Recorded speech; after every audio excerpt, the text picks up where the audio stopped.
I'm still still kind of recovering. I'm just a little sore in places, so I can't like go out and do crazy shit like, cause I like to hoop and shit. I like skating and shit. So that's just the shit I can't really be doing right now.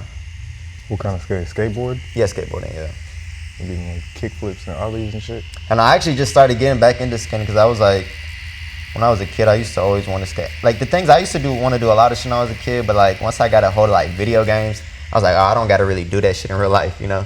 I started playing. Tony Hawk Pro Skater on that. Yeah, and then Skate 3 and shit, bro. Like I was just like, cause my cousin was the influence. Like he was a cold ass fucking skater, bro. Like he was the reason why I wanted to always skate and shit. But then once I just got into video games, I just let video games kind of, when I was a kid, like take over, and I was just like, I don't gotta do anything in real life. I can just be this person or this character on here, you know?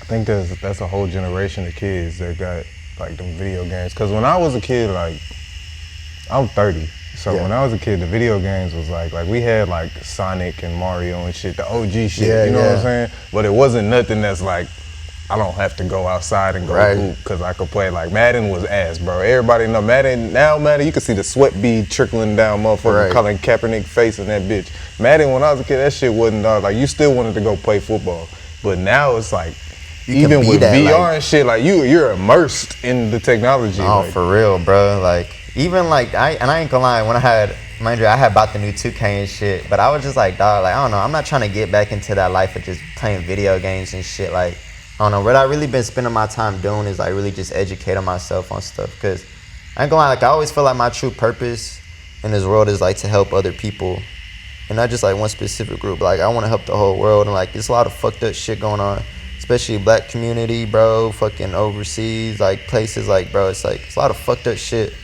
and it's like I want to get knowledgeable on this shit and really, you know, because I ain't gonna lie, the book that changed my life was the Malcolm X book. And like just reading in the type of person he was, the autobiography. Okay.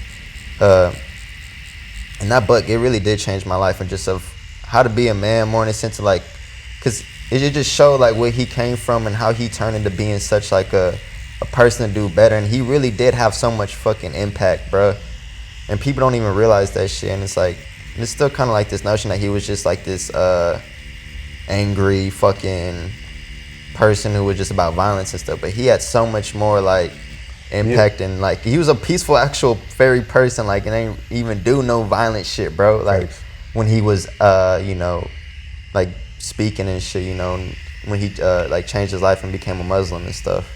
Well, you know, they gonna push the narrative of, and it's crazy because in the book he even predicted that shit, bro. He even said, I bet they, you know, gonna paint me as this type of person, and they definitely did, because when I was growing up, like that's kind of what I always thought Malcolm X was until I read that book, and I was like, wow, like he's so much more impactful than what the fuck they try to make him seem like, you know? No, I feel you. I got by any means standing on my back. Hell yeah. I know exactly what you're talking about. Where you from? Me? I'm from Houston. I'm from I'm from all around. I ain't gonna lie. I kind of grew up just like all around, but I spent a good time in like Montrose and shit too. Like that was like a good part of like my childhood. Like I went to elementary, middle school, like a little bit of high school in Montrose. But that was like, I feel like I got to really have a childhood because I lived in Montrose. Like, what you mean? Cause I went to Lanier Middle School and shit, and that shit, it's basically like the Fairfax of Houston. Like, you know, you don't know if you know fashion. Like it's Fairfax is like right on Melrose and Cali, right? Yeah, in LA. So it's like the strip, you know, where like everything's kind of popping and stuff. Explain to us about.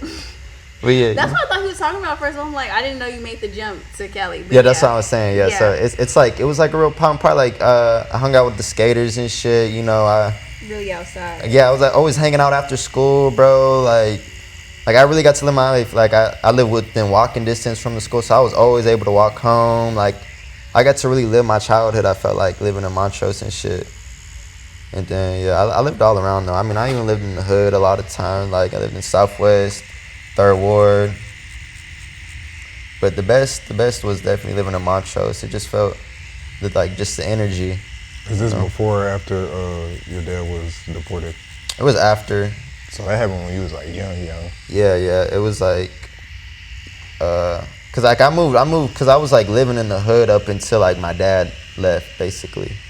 All right, y'all, so look, we just dropped the Patreon. That means access to this full interview early and other few interviews like it, as well as essentially an apprenticeship from me digitally. Now, this Patreon is gonna have 2 tiers. The starter tier is gonna come with early access to full videos, behind the scenes content, tattoo and piercing quick tip, ad-free content, as well as information recommendation. That means any book, ebook, YouTube video, course, whatever I come across, what helps me is gonna help you. Now the second tier, that's only for the hustlers. That's gonna have access to everything I just mentioned, as well as in-depth tattoo videos with technique voiceovers. These are not time lapses. This is full 2, 3, 4 hours, however long it takes me to tat, you're gonna see all of it. We're also gonna have my Piercing 101 guide that's already up, my Piercing 102 guide that's on the way. I'm gonna drop the gems for the entrepreneurs. I'm gonna have things for clothing lines, manufacturers, how to speak with them, etc.